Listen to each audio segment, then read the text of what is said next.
नमस्कार दोस्तों, स्वागत है आपका इस YouTube channel GK with RK में।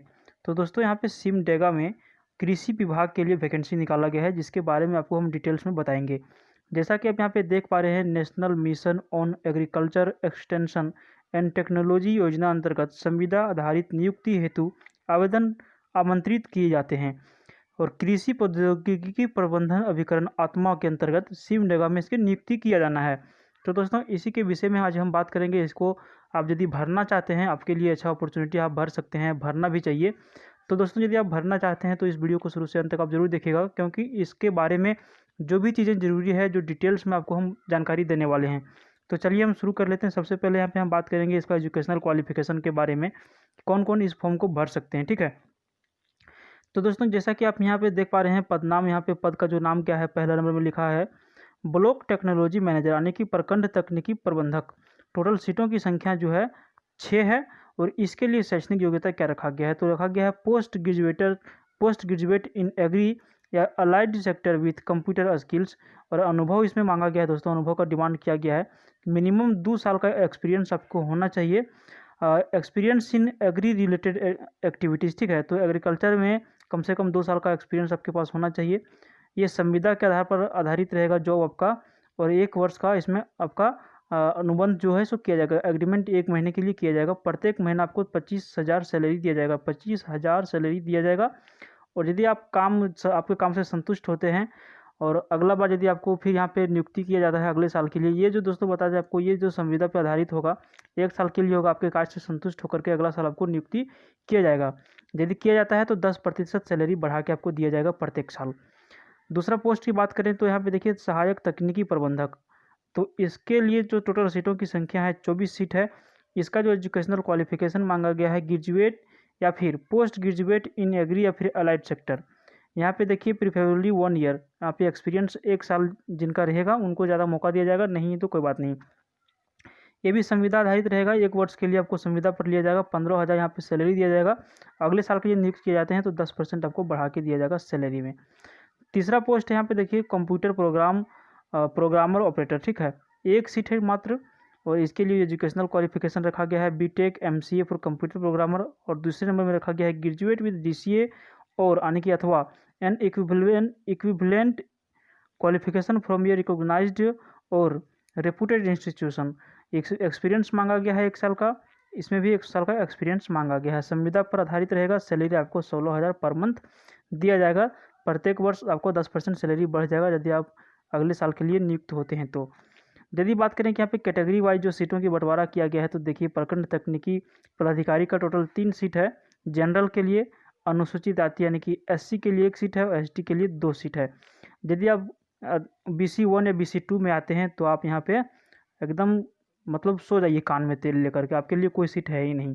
तो इस तरह से यहाँ पे रूल बने हुए हैं। BC1 BC2 को सीट नहीं दिया गया है। टोटल 6 सीट इसमें है। सहायक तकनीकी के लिए जनरल के लिए 12 सीट है, एससी के लिए 2 सीट है, एसटी के लिए 10 सीट है और टोटल 24 सीट है।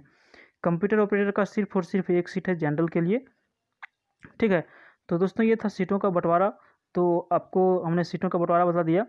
तो दोस्तों इसमें जो ज़रूरी चीज़ है, क्या ज़रूरी चीज़ है कि सबसे पहले आपको बता दें कि ये जो फॉर्म भरा रहा है ये ऑफलाइन भरा रहा है। ठीक है, और ऑफलाइन भराएगा तो आपको इसमें ऑफलाइन डॉक्यूमेंट्स भेजना है, उसका एड्रेस भी हम बताएंगे, लास्ट डेट भी बताएंगे, एग्जामिनेशन फ़ी यानी कि आपको बैंक से जाकर के डीडी बनाना है, कितने रुपये का बनाना है वो भी आपको हम जानकारी देने वाले हैं। वीडियो के साथ आप बने रहिए। ठीक है, चैनल पर यदि नया है तो चैनल को सब्सक्राइब जरूर कर लीजिएगा। तो यहाँ पे सबसे पहले आपको यहाँ पे बता देते हैं। तो दोस्तों इसमें कुछ महत्वपूर्ण जो है सो शर्तें दिया गया है, जिसमें यहाँ पे स्पष्ट लिखा है कि प्रारंभिक 1 वर्ष के लिए आपका जो सो नियुक्ति किया जाएगा और परफॉर्मेंस जिस तरह से रहेगा उस तरह से आपका बढ़ाया जाएगा। दूसरे नंबर में आपका दिया गया है कि शैक्षणिक योग्यता के लिए जो आप शैक्षणिक योग्यता रहेगा उसके लिए आपको 50 अंक दिया जाएगा मेरिट लिस्ट में। और कंप्यूटर की यदि जानकारी है आपके पास तो 20 अंक का रहेगा।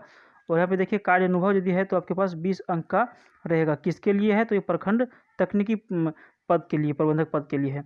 दोस्तों इतना यदि हम पढ़ेंगे तो बहुत ज़्यादा टाइम लग जाएगा, तो आपसे हम रिक्वेस्ट करना चाहते हैं कि 1 से लेकर के 8 तक आप यहाँ पे शॉर्ट स्क्रीन ले लें।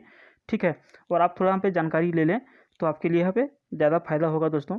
तो टाइम बढ़ाने से अच्छा है कि आप यहाँ पे खुद पढ़ लें। जो ज़रूरी चीज़ है हम उसको ज़रूर बता देंगे। तो यहाँ पे देखिए क्या लिखा है 10 नंबर में, ज़रूरी चीज़ है विज्ञापन प्रकाशन की तिथि से 45 वर्ष से कम उम्र वाले अभ्यर्थियों को प्राथमिकता दी जाएगी।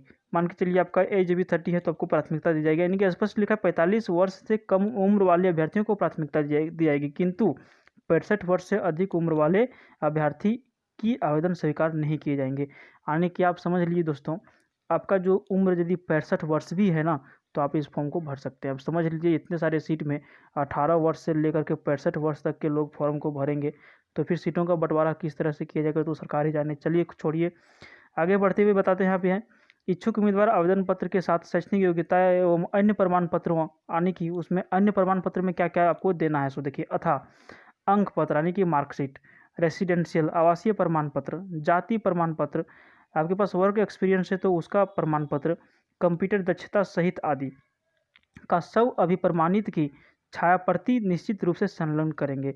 यहाँ पे देखिए सब अभिप्रमाणित करने का मतलब तो आप समझ ही होंगे कि सेल्फ अटेस्टेड, यानी कि आपको साइन करना है डॉक्यूमेंट्स में, उसको आपको संलग्न करना पड़ेगा, भेजना पड़ेगा।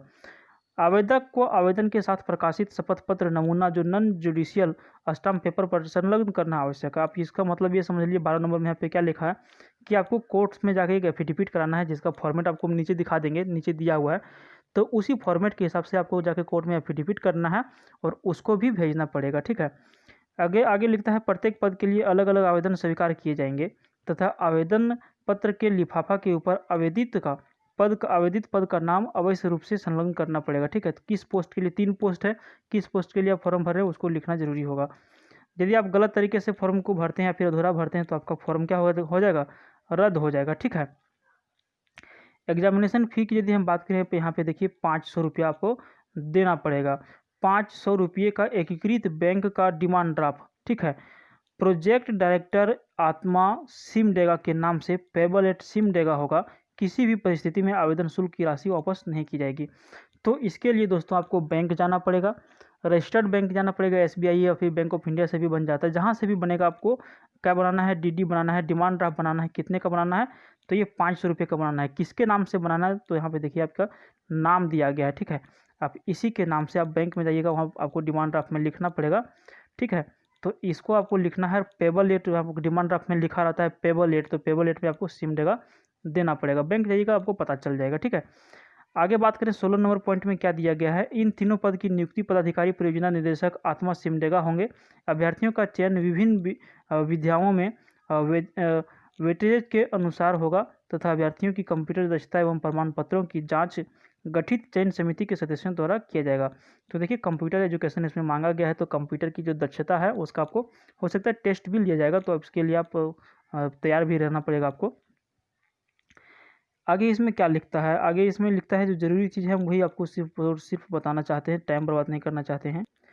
हाँ, तो यहाँ पे देखिए, यहाँ पे 17 नंबर में क्या लिखा है कि मेगा, यानी कि इसमें मेगा सूची के बारे में लिखा गया है, मेरिट लिस्ट के बारे में लिखा गया है, ठीक है, कि रिजल्ट के प्रकाशन की तिथि से 1 माह के अंदर यदि चयनित अभ्यर्थी योगदान नहीं देंगे तो उनकी जो दावेदारी जो क्या होगी, स्वतः समाप्त हो जाएगी, ठीक है।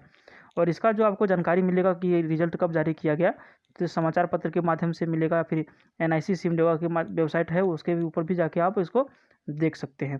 प्रत्येक पद के लिए प्रतीक्षा सूची तैयार की जाएगी, यानी कि वेटिंग लिस्ट तैयार की जाएगी। मान के चलिए 24 सीट है, ठीक है, तो 24 का तो सिलेक्शन होगा, उसके बाद भी यहाँ पे कितना सिलेक्शन, कितना वेटिंग लिस्ट में किनको किनको रखा जाएगा वो तो मुझे नहीं जानकारी, लेकिन वेटिंग लिस्ट रखा जाएगा। मान के चलिए 24 में से 10 नहीं सहयोग देते हैं काम में, तो 10 वेटिंग लिस्ट से यहाँ पे उठाया जाएगा। तो ये भी आप समझ गए।